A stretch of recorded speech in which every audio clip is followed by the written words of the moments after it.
Hello and welcome to this free lesson from the Project Management Prepcast. I am Cornelius Fichtner and I am your lead instructor. Thank you for your interest in our PMP exam training course. The PM Prepcast gives you the standout factor that you need to succeed on your PMP exam and makes the skills, knowledge, tools and techniques required for passing seem like second nature. You learn by watching video-based lessons to study what you need for your exam. You'll get over 150 lessons that all have one goal. We want you to not only understand, but master the concepts. In this way, your in-depth knowledge of the PMBOK guide is going to be a substantial advantage on your exam day. So smile, you've got this. Find out more at pmprepcast.com. And now, on with the show.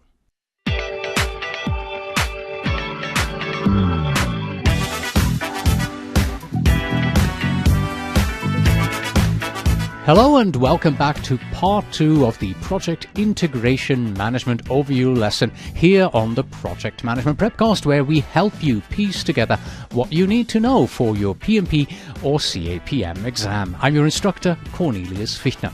If you recall, in part 1 we went through an overview of the Project Integration Management knowledge area and its processes, and we discussed a few of the key concepts. Here in part 2 we are going to further elaborate on key concepts, and then we move on to trends and emerging practices, tailoring considerations, as well as agile and adaptive perspectives.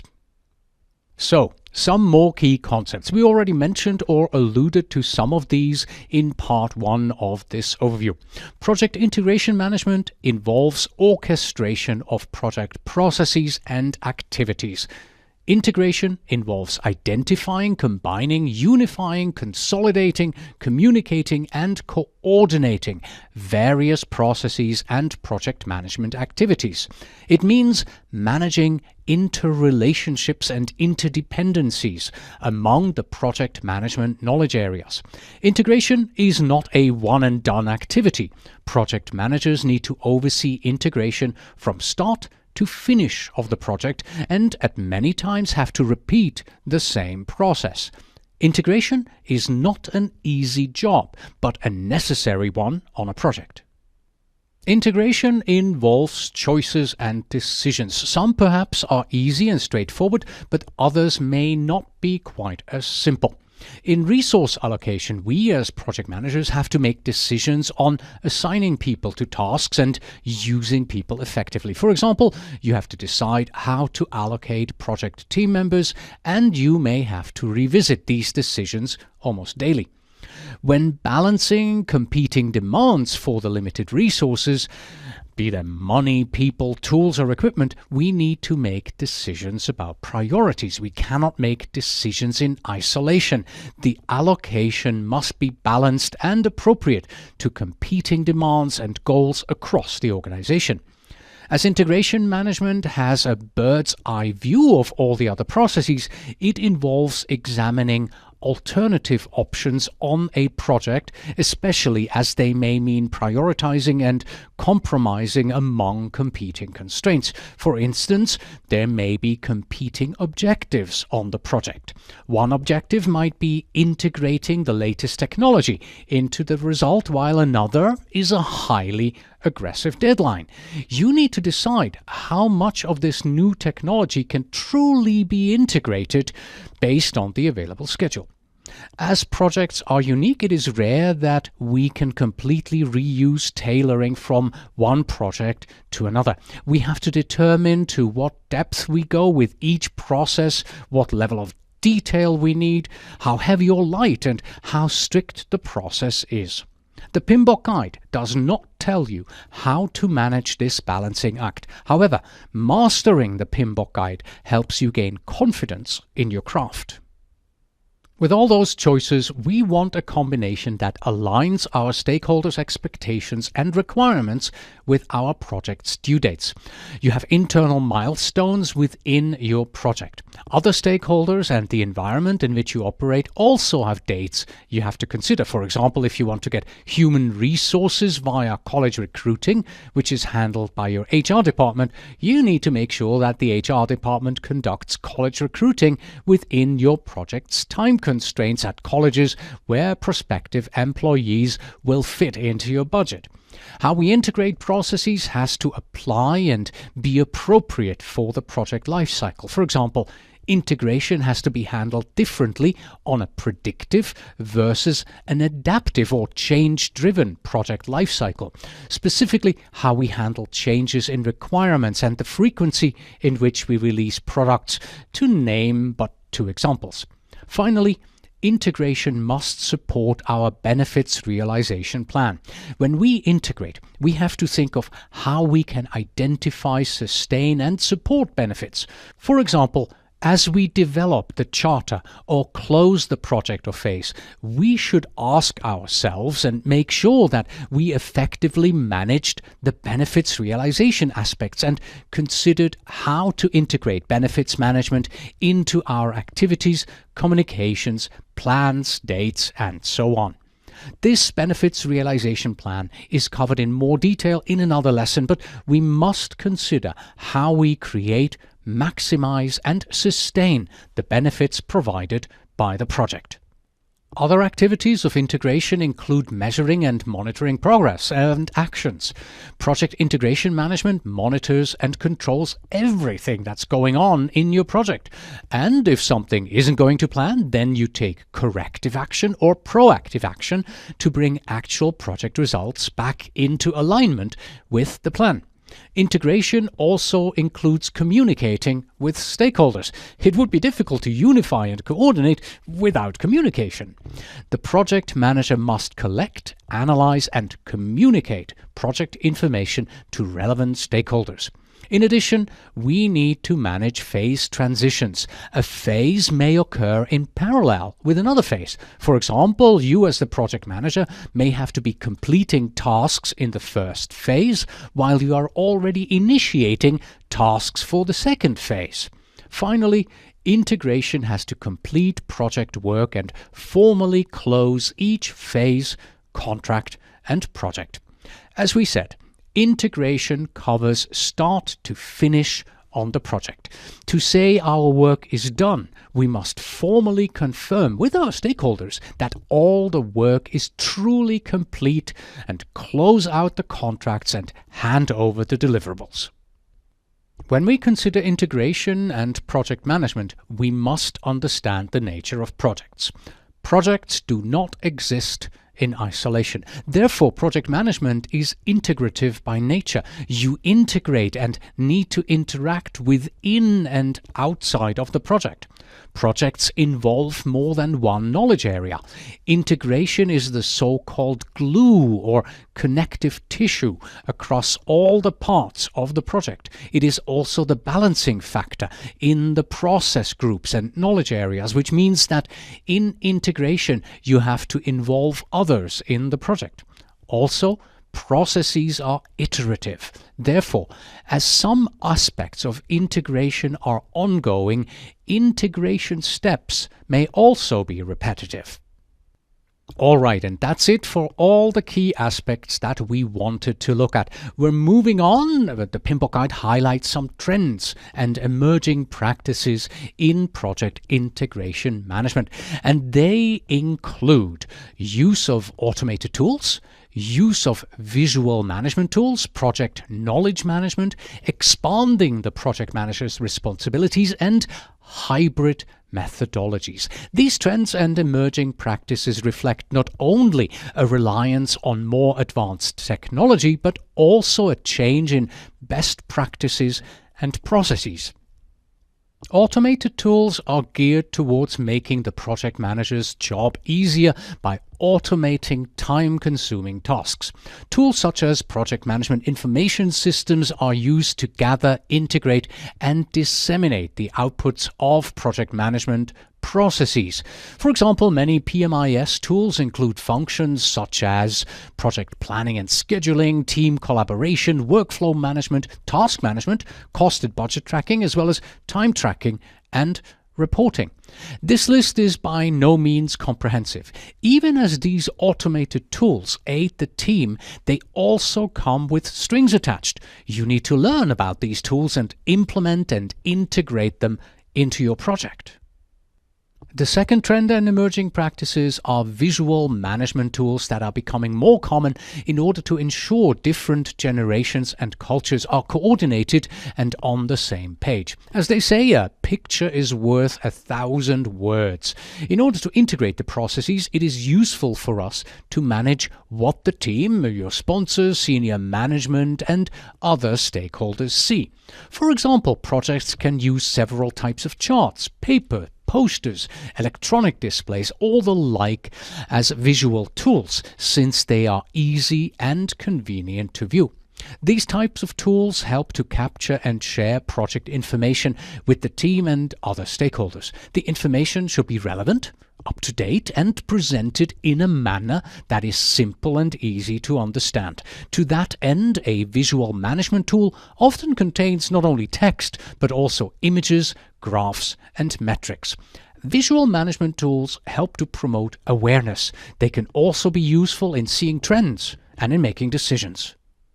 Knowledge management itself is not new, yet it is still considered a trend and emerging practice.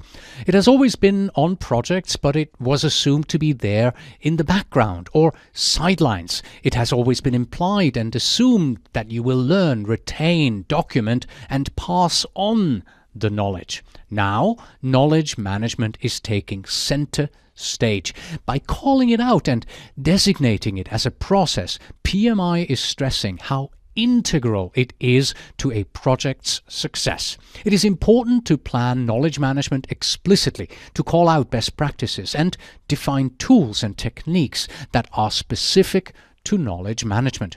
Particularly when stakeholders, teams, or roles change, project knowledge management is critical. It is ever more important to capture, retain, and transfer knowledge effectively and efficiently. The expectation and scope of a project manager's responsibility and what they need to know to be effective is ever increasing and expanding. It is the fourth out of 5 of our trends and emerging practices here. Essentially, the project manager is expected to know more. For example, they need to know a little bit more about operations, accounting, and legal matters. They need to know more about the market or the technology.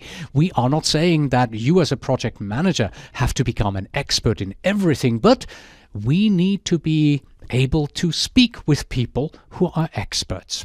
However, project managers do more by way of interfacing with the project stakeholders, such as the project sponsor, senior management, and other functional and operational areas within the organization.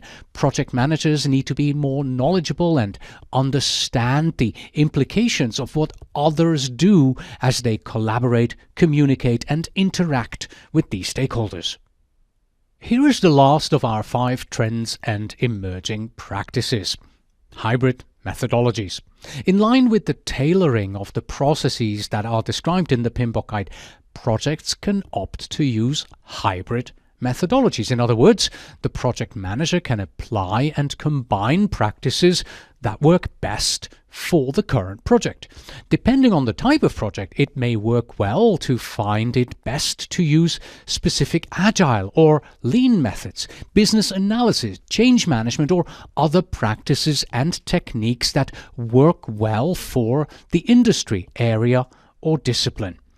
We remind you to exercise care when combining methodologies. Although it may be your intention to get the best of both worlds by opting for a hybrid methodology, if it is used ineffectively, you may end up with neither methodology's benefits.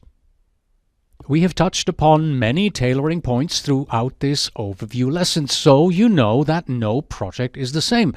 Therefore, size, complexity, risk, duration, culture, and many other factors affect how to tailor the project and integration. As you go through the other lessons here on the Prepcast, you should think about how one process affects another and how that might affect your integration and tailoring activities. There are many questions that you must ask yourself as the project manager to manage integration effectively on your project. The PMP Guide calls out some considerations that have to do with the underlying life cycle and approach. Consider the project life cycle. Are we dividing the project up into phases? For example, if we are following a software development life cycle, then we may organize the project into requirements analysis, design, implementation, test, and deployment phases. What about the development life cycle? Are you using a traditional waterfall, predictive approach, or an adaptive method? If adaptive, which one? Scrum perhaps? Or are you combining agile and non-agile methods? Apart from life cycle, consider your own management approach. Agile methods promote a servant leadership management approach.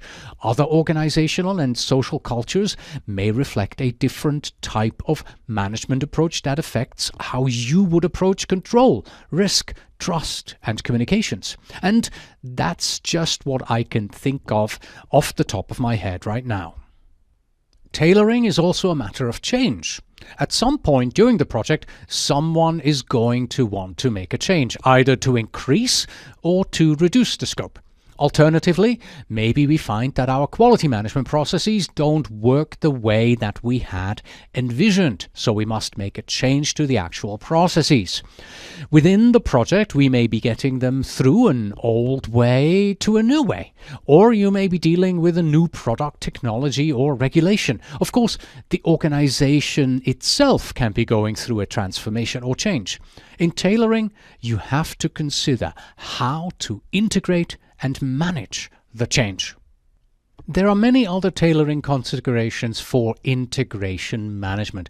Let me focus on 4 here. Knowledge management. Depending on the project, you would manage knowledge a bit differently. Therefore, if you are working on a proprietary formula or recipe that you do not want your competitors to have, you might integrate knowledge management differently. On the other hand, you may want some information to be very transparent for the team to work well together. Governance. There may be oversight committees, audit processes, and other management requirements that need to be considered. We also have to think about lessons learned. We already discussed different methodologies. For example, the Scrum methodology allows for feedback loops at every iteration through retrospectives. And lastly, benefits. Similarly, how you manage benefits may also be affected by your approach. Are they measured at the end of the phase, project, or iteration? Notice how each of these considerations does not fall nicely into one or the other knowledge area. You would have to consider all of them: cost, schedule, risk, communication, and so on each of these items. When considering agile and adaptive approaches to tailoring integration, the PMP Guide recommends that teams have generalizing specialists with broad skills in line with agile best practices. Specialists with very narrow areas of knowledge and expertise are potential bottlenecks, as you may need to wait for specialists to become available to work on specific tasks, whereas generalizing specialists are flexible and can take on a variety of tasks. Working together in a collaborative, decision-making environment is important in an adaptive environment. Team members have to work and decide together to respond appropriately to changes that come their way. In Agile, teams have to control product and increment planning and delivery very carefully.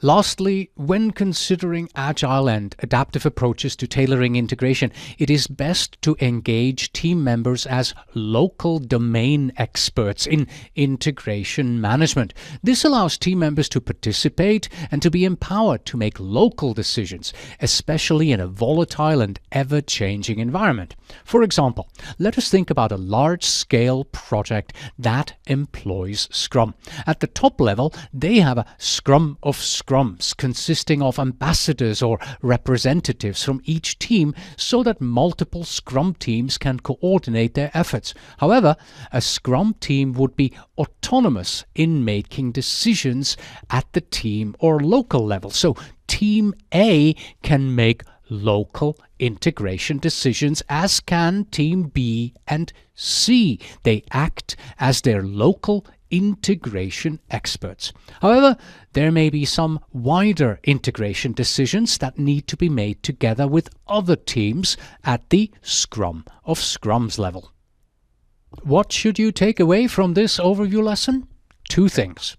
You need to orchestrate your way to success. Project integration management identifies what needs to be done and then creates and implements all the project plans. It coordinates schedule activities, project resources, constraints, and assumptions in such a way that you have a successful project outcome. And as you progress through the project, remember that there is not one single way to manage a project. Depending on what the client wants, you apply your management knowledge, skill, and the required processes in a different order, as well as varying intensity to maximize your performance. However, be sure to address every process, even though you may think 1 or 2 may not be needed.